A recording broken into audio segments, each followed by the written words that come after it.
(2차) 시 수업은 이민자 사회통합 정책의 변화와 유형입니다.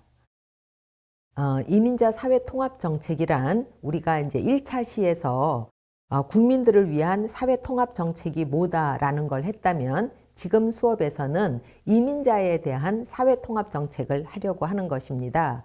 그런데 이제 그 나라에서 내국인에 대한 사회통합 정책에 아까 우리나라 같은 경우에도 계급에 따른 통합, 젠더에 따른 통합, 지역에 따른 통합, 그 다음에 내국인이냐 외국인이냐에 따른 통합을 다 하는 어떤 부분이 있다면 외국인에 대한 이민 정책에서도 어떻게 이 사람들을 출입국 할 것인가, 어떻게 이 사람들을 외국 인력 정책을 어떻게 할 것인가, 이 사람들의 체류를 어떻게 할 것인가, 이런 여러 단계 중에 맨 마지막에 해당하는 부분이 외국인에 대한 사회통합을 어떻게 할 것이냐거든요. 그러므로 내국인에 대한 사회통합 정책과 이민 정책에 있어서의 사회통합 정책의 교차 부분, 겹치는 부분을 이민자 사회통합 정책이라고 볼 수 있습니다.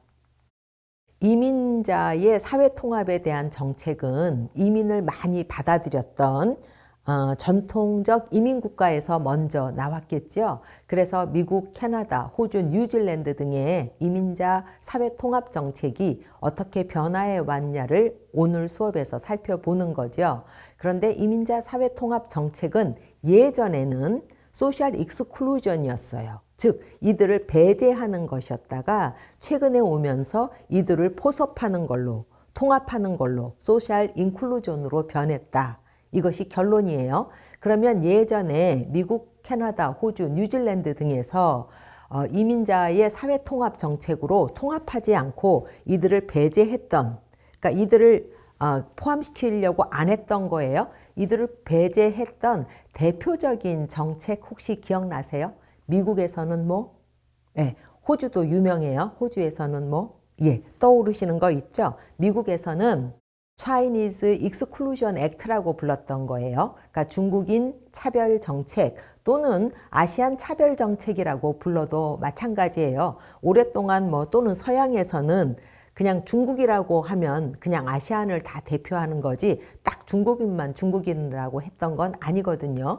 그래서 Chinese Exclusion Act는 미국에서 1882년에 공식적으로 만들어져서 공식적으로는 1943년에 폐지돼요.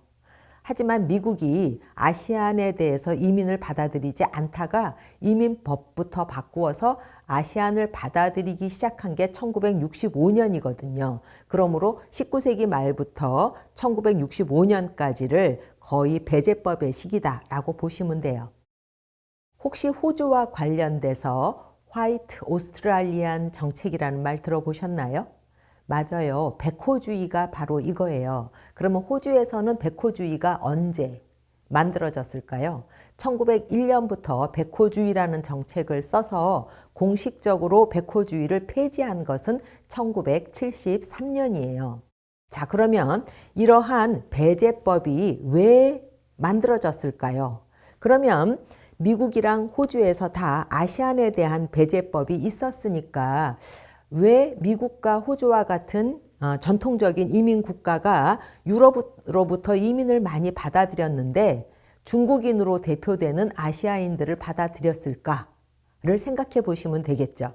맞습니다. 미국과 호주 다 광산에서 이제 금이 나오기 시작한 거예요. 그러니까 금이 나오는 광산이 생기자 소위 우리가 이걸 골드러시라고 부르거든요. 그러니까 광산에서 금을 캐는 노동자가 많이 필요해진 거죠. 그래서 유럽에서 오는 노동자만으로 안 되니까 중국 사람 또는 아시아 사람까지 데려간 거고, 특히 미국에서는 대륙간 횡단 철도를 놓을 때, 그러니까 동해안부터 시작해서 로스앤젤레스 서해안까지 가는 그 긴 철도를 만들 때도 일할 사람이 부족해서 중국 사람들을 많이 데려갔지요.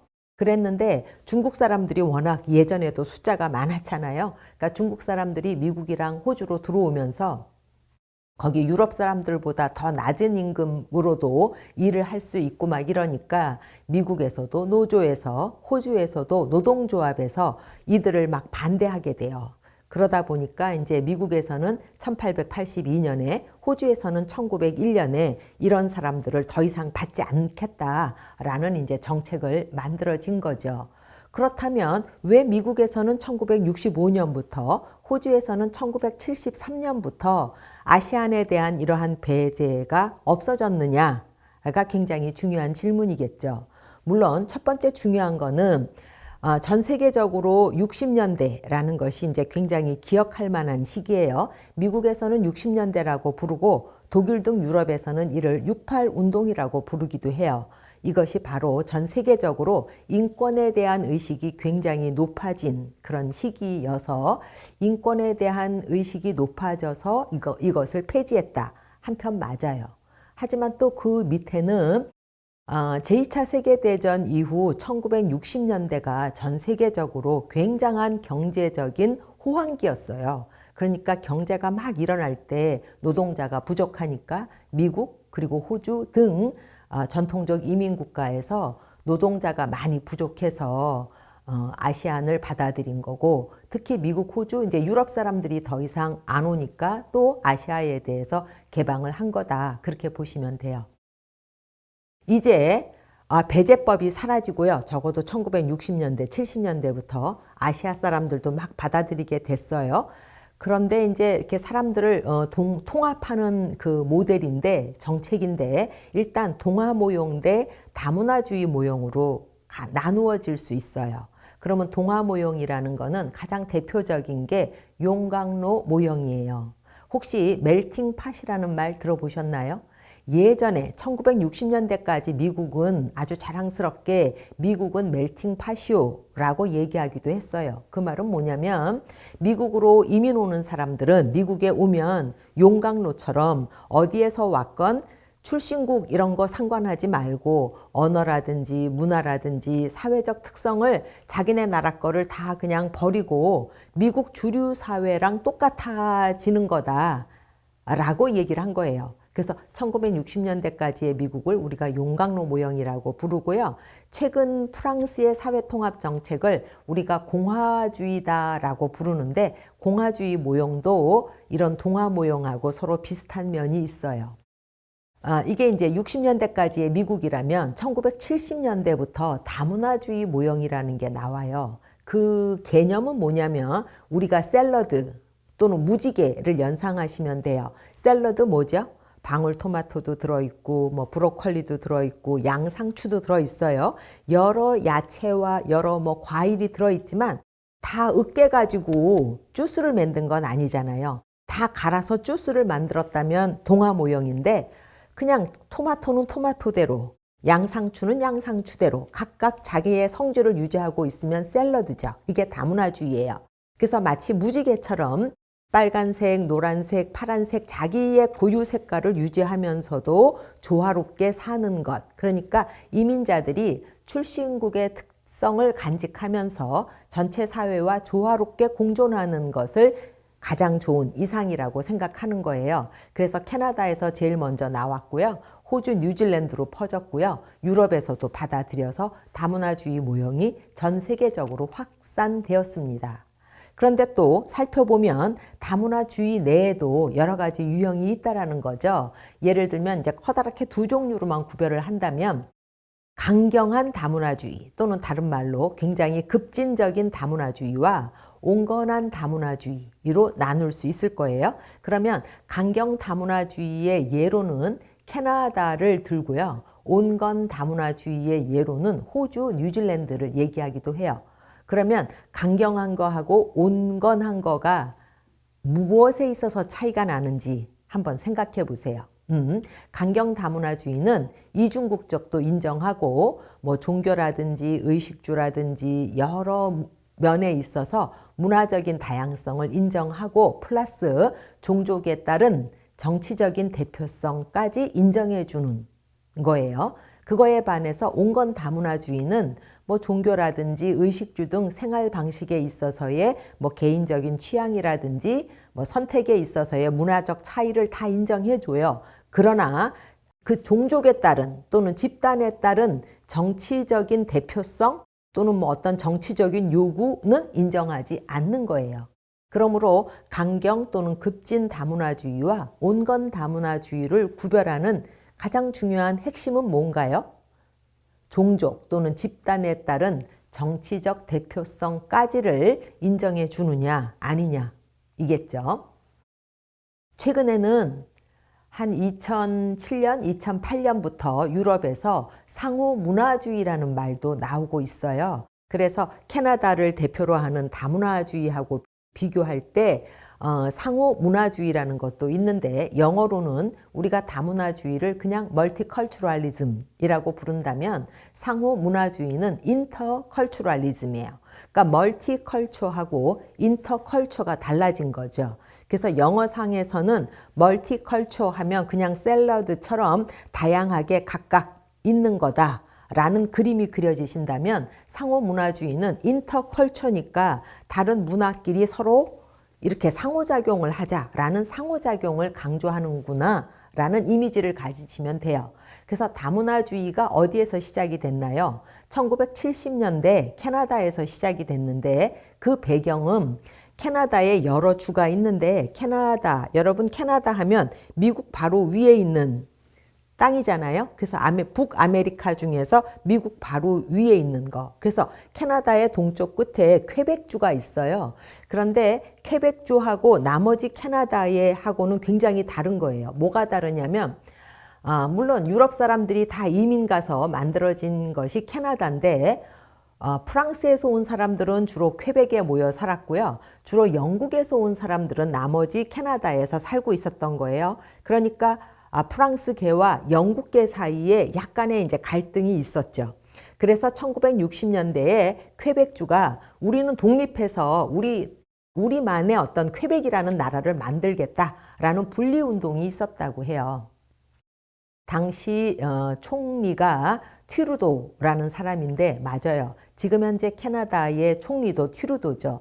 아들일 거예요. 그래서 아버지가 총리였던 시절 1960년대 말에서 70년대에 이 퀘벡주 분리운동을 잘 조정하고 통합하신 분이에요. 그래서 1971년, 70년대에 캐나다는 다문화주의를 하겠다. 그러니 퀘벡 너네는 정치적인 대표자도 니네가 뽑고 너네는 불어를 써라. 너네 공식 언어를 불어로 하고 니네가 하고 싶은 어떤 제도를 만들고 뭐 법도 만들고 너네가 그냥 마치 새로운 국가인 양 해라. 하지만 우리가 나라를 쪼개지는 않는다라고 한 거죠.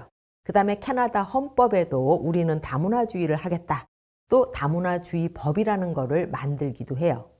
예. 그런데 최근 유럽에서는 캐나다에서부터 시작된 멀티컬처럴리즘이 유럽에서는 너무 좀 문제가 있다라고 이제 유럽 사람들이 느낀 거예요. 그래서 2000년대 이후, 특히 2008년 이후 우리는 자기의 종족의 문화를 너무 유지하는 것을 강조하는 것보다는 문화와 문화 사이가 서로 이렇게 이야기하는 거, 서로 인터액션 하는 거, 상호작용하는 것을 더 강조하겠다 해서 상호 문화주의를 더 강조하게 돼요. 그럼 지금부터 멀티컬처럴리즘과 인터컬처럴리즘이 나온 사회적 맥락을 좀 더 살펴볼까요? 이를 위해서 책을 한 권 소개하려고 하는데요.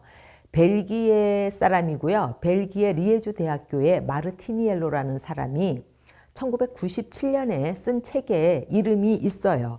그런데 이제 우리나라에서 2000년대에 다문화 사회 또는 다문화주의에 대한 관심이 굉장히 많아져서 한국어 번역판이 2002년에 나왔어요.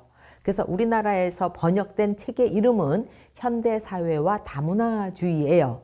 그런데 원래 이 책은 불어로 돼 있더라고요. 그래서 저 불어를 안 했기 때문에 발음을 잘 못해요. 여러분들 혹시 나가면 살펴보세요. 소르티에 데스 게토스 컬초예요. 그러니까 불어죠. 벨기에가 불어를 쓰나? 벨기에 인터넷으로 검색해 보니까 벨기에의 위치가 어디에 있나요? 바로 위에 네덜란드가 있고 옆에 독일이 있고 밑에 프랑스가 있어요. 그래서 벨기에는 역사적으로 네덜란드의 식민지였다가 프랑스의 식민지였다가 뭐 독일하고도 굉장히 하여간 그런 어떤 역사적인 게 있더라고요. 그래서 벨기에의 공식 언어가 세 가지 다예요. 네덜란드어, 독일어, 불어. 그런데 아마 대학에서는 또는 수도권에서는 불어를 더 많이 쓴다고 해요. 그래서 마르티니엘로의 책도 불어로 된 거예요. 그러면 소르티에 데스 게토 컬초를 영어로 번역을 하면 뭘까요? 제가 번역을 해봤어요. 그랬더니 Out from Ghetto Culture더라고요. 근데 이 책은 유럽에서도 유명하거든요. 전 세계적으로 유명하게 다문화주의에 대해서 잘 설명하는 책이에요. 그런데 책 제목이 게토 문화로부터 벗어나기예요. 뭐죠? 네, 그래서 유럽이 다문화주의, 그러니까 캐나다식의 다문화주의를 게토 문화라고 생각하는구나 라고 우리가 생각해 볼 수 있어요. 그러면 왜 유럽에서는 캐나다식의 다문화주의를 게토 문화라고 할까? 우리가 무지개를 떠올리면 돼요. 그냥 처음에 캐나다에서 얘기할 때는 각각의 색을 유지하면서도 우리가 잘 공존할 수 있다라는 식에서 다문화주의, 무지개주의라고 얘기를 했는데 유럽에서 받아들이니까 이 무지개가 그래도 어느 선에 가서는 이렇게 약간 섞이는 게 있어야 될 텐데 끝까지 병행하는 거예요. 그래서 다른 문화권이 끝까지 병행만 하지 서로 섞이지는 못한다라는 문제점을 발견하게 된 거죠. 그래서 인터액션, 문화 간의 상호작용을 강조하게 되었구나라고 생각하시면 돼요. 어쨌건 그 마르티니엘로의 책에서의 중요한 질문은 모든 사회는 그동안 굉장히 문화적 다양성이 내부에 있어요. 그런데 오랫동안 그 사회 내에 있는 문화적 다양성이 드러나지 않았던 이유가 무엇인가? 그리고 그것이 오늘날, 그러니까 이 사람이 책을 쓸 때니까 97년, 90년대에 이렇게 드러나게 된 이유는 무엇인가? 라는 질문을 던져요. 그거에 대한 답을 마르티니엘로는 어떻게 하냐면 모든 사회는 다 다양한 문화적인 어떤 특성들이 있었는데 민족주의라든지 뭐 국가주의, 한 국가의 국민이니까 즉 국가주의 때문에 이 다양성을 보지 않으려고 했다라는 거예요. 그런데 1990년대 유럽에서 이게 이렇게 눈에 띄게 된 이유는 두 가지다. 한 가지는 냉전이 끝난 이후 1990년대 이후 구소련이 해체됐죠. 91년에 구소련이 해체되면서 과거의 소련이었던 나라들이 종족에 따라서 다 자기네 그 종족의 국가로 독립을 한 거예요. 그러면서 유럽에서 민족주의 또는 종족주의가 다시 대두된 것이고요. 두 번째 이유는 그 유럽이 이제 이민을 그 사이에 받아들인 걸로 해서 또는 이민자 2세가 이제 막 자라나는 걸로 해서 이민의 증가로 해서 내부적 다양성을 느끼게 된 거예요. 그럼 한 걸음 더 들어가 볼까요? 유럽은 오랫동안 종족, 뭐 인종이란 용어를 기피해 왔어요. 왜냐하면 제2차 세계대전 그 기간 동안 독일의 나치가 또는 히틀러가 그 열등한 종족이다라고 해서 유대인이라든지 집시들을 대량으로 학살한 전과가 있잖아요. 그래서 유럽은 이러한 죄의식 때문에 인종이라든지 종족이란 용어를 굉장히 안 쓰려고 노력을 했어요. 그래서 70년대, 80년대 다문화주의가 그 유행하면서 종족 문화를 존중하자라는 주의를 받아들였고요. 그래서 이민자들의 문화를 존중하는 것까지는 괜찮은데 어쨌건 결과적으로는 개토를 이루게 되었다라고 이제 자기네가 평가하는 거죠. 그래서 유럽에서의 다문화주의가 어느 정도는 개토주의화 되었다라는 거죠. 그래서 이러한 문제가 폭발한 사건이 2005년 프랑스 소요 사태예요. 혹시 여러분들 기억하세요? 2005년 프랑스에서 태어난 알제리계 2세 들이었는데 프랑스 경찰이 이제 이들을 신문하는 과정에서 알제리, 그러니까 프랑스 국적의 사람이에요. 자기네 그 부모가 알제리에서 오신 분들이지만 그런데 이제 이 사람들이 도망가다가 청년들이 변전소에 들어가서 이제 감전이 돼서 죽게 돼요. 그 후에 한 달 동안 프랑스에서 이러한 이민자 폭동이 일어나는 것이 이제 그 사건인데, 그 이후로 영국이라든지 다른 유럽의 여러 나라에서 이민 2세들과 관련된 여러 가지 어떤 사건들이 나타나게 돼요. 그래서 이민자의 사회 통합이 굉장히 중요하구나라는 사회 통합에 대한 관심이 증가했죠. 최근의 경향은 사회 통합에 대한 관심이 전통적 이민국가, 유럽 할 것 없이 전 세계적으로 많이 증가했는데, 사회 통합 정책과 관련해서는 동아 모형이라든지 다문화주의 모형 간의 구분이 굉장히 모호해지고 있어요. 최근에 프랑스가 자기네 공화주의 모형은 뿌리는 동아 모형이다라고 얘기해도 인권의식이 워낙 발달했기 때문에 동아 모형이라고 하면서 나오는 정책이나 다문화주의 모형이라고 하면서 나오는 정책이랑 거의 다 비슷해요. 또 다문화주의하고 상호문화주의도 상호문화주의가 문화 간 인터액션을 더 강조하는 것 뿐이지 거의 비슷해요. 그래서 최근에는 이게 유형을 구분하는 것보다 굉장히 실용주의적으로 이민자 사회 통합에 있어서 가장 중요한 거는 그 유입국에서의 언어를 배우는 것, 또는 언어 교육을 굉장히 강화해요. 옛날 같으면 언어를 너무 강조한다, 그럼 이거 동아 모형 아니냐 라고 비판할 수도 있었을 텐데, 아니라는 거지. 언어를 배워야 그 사회에서 적응할 수 있고 통합될 수 있어서 그 유입국의 언어를 배우는 것은 일종의 구명조끼를 입는 것과 같다라는 인식이 증가했다는 거죠. 예, 여기에서 2차 시 수업을 마치도록 하겠습니다.